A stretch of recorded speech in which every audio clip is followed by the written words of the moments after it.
നമസ്കാരം. ആയുർവേദ ടോക്സിന്റെ പുതിയ എപ്പിസോഡിലേക്ക് സ്വാഗതം. ഞാൻ ഡോക്ടർ സെറീൻ. ഇന്ന് നമ്മൾ ഡിസ്കസ് ചെയ്യാനായിട്ട് പോകുന്നത് മുറിവെണ്ണ എന്ന അത്ഭുത മരുന്നിനെ കുറിച്ചാണ്. അപ്പൊ മുറിവെണ്ണ നമുക്ക് ഫസ്റ്റ് എയ്ഡ് മെഡിസിൻ ആയിട്ട് എല്ലാ വീടുകളിലും സൂക്ഷിക്കേണ്ട ഒരു എണ്ണയാണെന്ന് ഞാൻ പറയും. കാരണം കുഞ്ഞുങ്ങൾക്കും മുതിർന്നവർക്കും ഒരുപാട് ഹെൽത്ത് റിലേറ്റഡ് ആയിട്ടുള്ള പ്രശ്നങ്ങളിൽ നമുക്ക് ഉപയോഗിക്കാൻ പറ്റുന്ന ഒരു എണ്ണ കൂടിയാണ്. അത് ഒരു ഡോക്ടറുടെ നിർദ്ദേശപ്രകാരവും കൂടാതെ നമുക്ക് ഉപയോഗിക്കാൻ പറ്റുന്ന ഒരു മരുന്നും കൂടിയാണ് മുറിവെണ്ണ. ഓക്കെ, അപ്പൊ മുറിവെണ്ണയ്ക്ക് ഒരുപാട് ബെനിഫിറ്റ്സ് ഉണ്ട്, ഹെൽത്ത് ബെനിഫിറ്റ്സ് ഉണ്ട്. അതുപോലെ മുറിവെണ്ണയുടെ ഒറിജിൻ എന്താണ്, എവിടെ നിന്നാണ് മുറിവെണ്ണ നമുക്ക് ലഭിച്ചത്, അതുപോലെ ഇതിലുള്ള ഇൻഗ്രീഡിയൻസ് എന്തൊക്കെയാണ്, ഇതിനെക്കുറിച്ച് ഫുൾ ഡീറ്റെയിൽസ് ആണ് ഇന്ന് നമ്മൾ നിർദ്ദേശിക്കാനായിട്ട് പോകുന്നത്. അതുപോലെ ഏറ്റവും നല്ല ക്വാളിറ്റി ഉള്ള മുറിവെണ്ണയുടെ ഞാൻ ലിങ്കും ഞാൻ കൊടുക്കാം. അപ്പൊ നിങ്ങൾക്ക് ആർക്കെങ്കിലും പർച്ചേസ് ചെയ്യണമെങ്കിൽ നിങ്ങൾക്ക് മേടിച്ച് ഉപയോഗിക്കുകയും ചെയ്യാം കേട്ടോ. അപ്പൊ നമുക്ക് ടോപ്പിക്കിലേക്ക് കടക്കാം. മുറിവെണ്ണ എന്ന് പറയുന്നത്, ഇതിന്റെ ഒറിജിൻ എന്ന് പറയുന്നത് നമ്മുടെ ഈ സിദ്ധ വൈദ്യത്തിൽ നിന്നാണ് ഇതിന് ഒറിജിൻ വരുന്നത്. അപ്പൊ മുറിവെണ്ണയിൽ തന്നെ ഒരുപാട് വെറൈറ്റി മുറിവെണ്ണകളുണ്ട്. ഒരു 10-12ഓളം വെറൈറ്റീസ് ആയിട്ട് പല രീതിയിൽ വൈദ്യ രീതിയിൽ അവര് ഉണ്ടാക്കി പോയിരുന്നു. അതില് കേരളത്തില് ഇപ്പൊ ആയുർവേദ ശാസ്ത്രത്തില് നമ്മളൊരു അതിലുള്ളൊരു രീതിയിലുള്ള ഒരു വേഷം നമ്മൾ എടുക്കുന്നുണ്ട്. ആ രീതിയിലാണ് മുറിവെണ്ണയുടെ പ്രിപ്പറേഷൻ ചെയ്യുന്നത്. അപ്പൊ മുറിവെണ്ണയുടെ ബെനിഫിറ്റ്സിലേക്കൊക്കെ കടക്കുകയാണെങ്കിൽ ഒരുപാട് ബെനിഫിറ്റ്സ് ഉണ്ട്. പെട്ടെന്ന് ഒരു മുറിവ് നമ്മുടെ ശരീരത്തിൽ ഉണ്ടായാൽ നമുക്ക് ഉടനെ ഉപയോഗിക്കാൻ പറ്റുന്ന ഒരു എണ്ണയും കൂടിയാണ് മുറിവെണ്ണ. ആ മുറിവ് നന്നായിട്ട് കഴുകിയതിന് ശേഷം നമുക്ക് മുറിവെണ്ണ മേലെ പുരട്ടിക്കഴിഞ്ഞാൽ നെക്സ്റ്റ് ഡേ അത് ഹീലായി പോകുന്നതായിട്ട് കാണാം. മനസ്സിലായോ? അപ്പൊ അത്രയും കരിഞ്ഞു പോകുന്ന രീതിയിലേക്ക് ആ മുറിവിനെ കൊണ്ടു ചെന്നെത്തിക്കാനായിട്ട് മുറിവെണ്ണയ്ക്ക് കഴിയും. അതാണ് ഞാൻ പറഞ്ഞത്, നമ്മുടെ വീടുകളിലെ ചെറിയ കുട്ടികളൊക്കെ തട്ടലും മുട്ടലും അങ്ങനത്തെ പ്രശ്നങ്ങളൊക്കെ ഉണ്ടാകും അല്ലെ. കളിക്കുന്ന പ്രായത്തിൽ അവർ ഒരുപാട് വീഴാനൊക്കെ സാധ്യതയുണ്ട്. അപ്പൊ ഒരു സമയത്ത് നമുക്ക് പെട്ടെന്ന് യൂസ് ചെയ്യാൻ പറ്റുന്ന ഒരു ഫസ്റ്റ് എയ്ഡ് മെഡിസിൻ ആണ് ഈ പറഞ്ഞ മുറിവെണ്ണ. അപ്പോൾ കുട്ടികളിൽ മാത്രമല്ല മുതിർന്നവരിലും ഒരുപാട് ഹെൽത്ത് റിലേറ്റഡ് ആയിട്ടുള്ള ഇഷ്യൂസിൽ നമുക്കത് യൂസ് ചെയ്യാം. അപ്പൊ അത് ഏതൊക്കെയാണ്? അൾസർ റിലേറ്റഡ് ആയിട്ടുള്ള പ്രശ്നങ്ങളിൽ നമുക്ക് ഉപയോഗിക്കാം. അതുപോലെ ഇൻഫ്ലമേഷൻസ്, ഇപ്പൊ പ്രത്യേകിച്ച് സന്ധിവാദം, ആമവാദം, രക്തവാദം, അത്തരം കണ്ടീഷൻസ്, അതായത് സന്ധി സംബന്ധമായിട്ടുള്ള ഇഷ്യൂസുകളിൽ അതിന്റെ നീരുണ്ടെങ്കിലും, ഇപ്പൊ ചില കേസുകളിൽ നമ്മൾ പറയാറുണ്ട് നീരുണ്ടെങ്കിൽ നമ്മൾ ഓയിൽ ഉപയോഗിക്കാൻ പാടില്ല എന്ന് പറയാറുണ്ട്. പക്ഷെ മുറിവെണ്ണയെ സംബന്ധിച്ച് നമുക്ക് നീരോടുകൂടി നമുക്ക് ഉപയോഗിക്കാൻ പറ്റുന്ന ഒരു എണ്ണ കൂടിയാണ് മുറിവെണ്ണ എന്ന് പറയുന്നത് കേട്ടോ.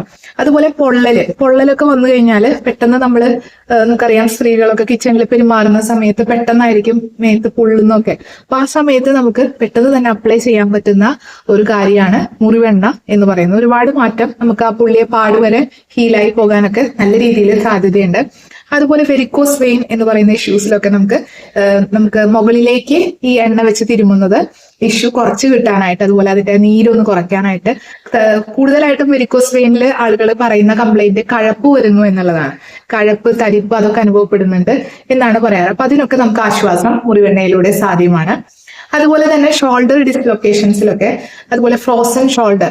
അപ്പോൾ ഷോൾഡർ ഡിസ്ലൊക്കേഷനിൽ നമുക്ക് ആ ഷോൾഡർ കറക്റ്റ് പൊസിഷനിലാക്കിയ ശേഷം ചിലപ്പോൾ മൂവ്മെന്റ്സിനൊക്കെ ഒരുപാട് മാറ്റം അല്ലെങ്കിൽ അത് ചെയ്യാനായിട്ട് ബുദ്ധിമുട്ടൊക്കെ വരുന്നതായിട്ട് കാണാം. അപ്പൊ അത്തരം അവസ്ഥകളിൽ നമുക്ക് മുറിവെണ്ണ വെച്ച് അപ്ലൈ ചെയ്യുകയാണെങ്കിൽ നമുക്ക് ഒരുപാട് മാറ്റം വരുത്താനായിട്ട് സാധിക്കാറുണ്ട്. അതുപോലെ തന്നെ ആർത്തറൈറ്റിസ്, ഞാൻ നേരത്തെ പറഞ്ഞ വാദപ്രശ്നങ്ങളിലൊക്കെ നമുക്ക് ഉപയോഗിക്കാം എന്നുള്ളത് ഇതിന്റെ അതുപോലെ ടെന്നീസ് എൽബോ, അതുപോലെ ഗൗട്ടി ആർത്തറൈറ്റിസ്, അതുപോലെ ലെംബാർ സ്പോണ്ടിലോസിസ്, സർവൈക്കൽ സ്പോണ്ടിലോസിസ്. മനസ്സിലായോ? അപ്പോ ഇങ്ങനെ ലിഗമെന്റ് പ്രശ്നങ്ങളില്, ലിഗമെന്റ് ടിയർ പോലത്തെ പ്രശ്നങ്ങള്, അപ്പോ ഇത്തരം കാര്യങ്ങളിലൊക്കെ നമുക്ക് ധാരാളമായിട്ട് ഉപയോഗിക്കാൻ പറ്റുന്ന ഒരു ഔഷധം കൂടിയാണ് ഈ പറഞ്ഞ മുറിവെണ്ണ എന്ന് പറയുന്നത് കേട്ടോ. ഇപ്പൊ മുറിവെണ്ണ നമുക്ക് ബാൻഡേജുകളിലൊക്കെ ഉപയോഗിക്കാറുണ്ട്. ബാൻഡേജ് നമ്മൾ ഉപയോഗിക്കുമ്പോൾ ബാൻഡേജിന്റെ ഉള്ളിൽ നമുക്ക് മുറിവെണ്ണ വെച്ചിട്ട് നമുക്ക് കെട്ടി കൊടുക്കുകയാണെങ്കിൽ ആ പെട്ടെന്ന് മുറിവ് ഉണങ്ങി കിട്ടാനൊക്കെ സാധിക്കുന്നതായിട്ട് കാണാറുണ്ട് കേട്ടെ. അപ്പൊ ഇനി നമുക്ക് മുറിവെണ്ണ എല്ലാ ആളുകളിലും ഉപയോഗിക്കാൻ പറ്റുമോ? ചില ആളുകൾക്ക് അലർജി പ്രശ്നങ്ങൾ ഉണ്ടാവില്ലേ, അപ്പൊ അവരിലും ഇത് പ്രശ്നം ഉണ്ടാക്കില്ലേ എന്ന് ചോദിക്കാറുണ്ട്. മുറിവെണ്ണയ്ക്ക് സാധാരണയായിട്ട് യാതൊരു അലർജി പ്രശ്നവും കാണാറില്ല എന്നുള്ളതാണ് സത്യം. ഒരുവിധം എല്ലാ അവസ്ഥകളിലും, ഞാനിപ്പോ പറഞ്ഞല്ലോ, ഒരുവിധം എല്ലാ അവസ്ഥകളിലും നമ്മളിത് ഉപയോഗിക്കാറുണ്ട്.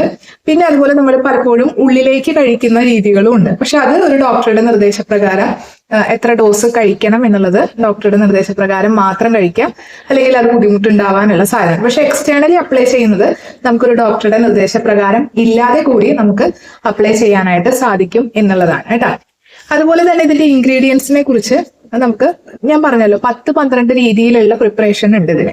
അപ്പൊ അതിലൊരു തരത്തിലുള്ള പ്രിപ്പറേഷൻ ആണ് ഇപ്പൊ നമ്മൾ കേരളത്തിലെ ആയുർവേദ രീതിയിലുള്ള ചികിത്സകളിലൊക്കെ ഉപയോഗിക്കുന്നത്. അപ്പൊ അതിന്റെ ഇൻഗ്രീഡിയൻസ് എന്ന് പറഞ്ഞു കഴിഞ്ഞാൽ പ്രധാനമായിട്ടും മുരിങ്ങയില നമ്മൾ ഉപയോഗിക്കുന്നുണ്ട് ഇതില്, അതുപോലെ മുരിക്കിന്റെ ഇല ഉപയോഗിക്കുന്നുണ്ട്, വെറ്റില ഉപയോഗിക്കുന്നുണ്ട്, അതുപോലെ കറ്റാർ വാഴ ഉപയോഗിക്കുന്നുണ്ട്, ചെറുള്ളി ഉപയോഗിക്കുന്നുണ്ട്, അതുപോലെ ഉങ്ങിന്റെ തൊലി അത് നമ്മൾ ഉപയോഗിക്കുന്നുണ്ട്, ഉങ്ങ് തൊലി എന്ന് പറയും. അപ്പൊ അത് നമ്മൾ ഉപയോഗിക്കുന്നുണ്ട്. അതുപോലെ ശതാവരി കിഴങ്ങ് ഉപയോഗിക്കുന്നുണ്ട്, അതുപോലെ കാടി വെള്ളം ഉപയോഗിക്കുന്നുണ്ട്, അതുപോലെ തന്നെ നമ്മൾ ബേസ് ആയിട്ട് വെളിച്ചെണ്ണയും ഉപയോഗിക്കുന്നുണ്ട്. ഇതിൽ പറഞ്ഞിരിക്കുന്ന ഇൻഗ്രീഡിയൻസിൽ ഈ മുരിങ്ങയില, മുരിക്കില, അതുപോലെ വെറ്റില എന്ന് പറയുന്നത് ഒരുപാട് ആന്റി ബാക്ടീരിയൽ, അതുപോലെ ആന്റിസെപ്റ്റിക്, അതുപോലെ ആന്റി ഇൻഫ്ലമേറ്ററി പ്രോപ്പർട്ടീസ് ഉള്ള ഇലകളാണ്. അപ്പൊ അതുകൊണ്ട് തന്നെ നമുക്ക് പെട്ടെന്ന് തന്നെ ഈ പറഞ്ഞ സന്ധി സംബന്ധമായിട്ടുള്ള പ്രശ്നങ്ങൾ, നീര്, അതുപോലെ ഞാൻ നേരത്തെ പറഞ്ഞ ഷോൾഡർ ഡിസ്ലൊക്കേഷൻ, ലിഗമെന്റ് ടിയർ, ഇങ്ങനത്തെ കാര്യങ്ങളിലൊക്കെ, അതുപോലെ മുറിവുകള്, ചതവുകള്, മനസ്സിലായോ? അപ്പൊ നീലിച്ച് കിടക്കുന്ന അവസ്ഥയാണ് ഈ ചതവ് എന്ന് പറയുന്നത്. അപ്പൊ അങ്ങനത്തെ അവസ്ഥകള്, അതുപോലെ ഫ്രാക്ചേഴ്സ്, ഇപ്പൊ ഇതിനൊക്കെ നമുക്ക് അങ്ങനത്തെ ഫ്രാക്ചേഴ്സിനൊക്കെ നമുക്ക് പെട്ടെന്ന് തന്നെ ഒരു ആശ്വാസം നമുക്ക് കിട്ടാൻ പറ്റുന്ന ഒരു എണ്ണയും കൂടിയാണ് മുറിവെണ്ണ എന്ന് പറയുന്നത്. അതുപോലെ തന്നെയാണ് ഡയബറ്റിക് ന്യൂറോപ്പതി എന്ന് നിങ്ങൾ കേട്ടിട്ടുണ്ടാവും അല്ലെ? അപ്പോൾ നമുക്കറിയാം ഈ പ്രമേഹം വന്നിട്ടുള്ള കേസുകളിൽ നമുക്ക് ഉണങ്ങാനായിട്ട്, പ്രത്യേകിച്ച് ഈ പറഞ്ഞ മുറിവുകൾ ഉണങ്ങാനായിട്ട് ഒരുപാട് കാലതാമസം എടുക്കും. പാടാണ്, ചിലത് ഉണങ്ങാത്ത മുറിവുകളായിട്ട് കണക്കാറുണ്ട്. അത് പലപ്പോഴും ബുദ്ധിമുട്ടാണ്. അപ്പൊ അത്തരം അവസ്ഥകളിലൊക്കെ നമുക്ക് ഈ മുറിവെണ്ണ ഉപയോഗിക്കുന്നതായിട്ട് കാണാറുണ്ട്.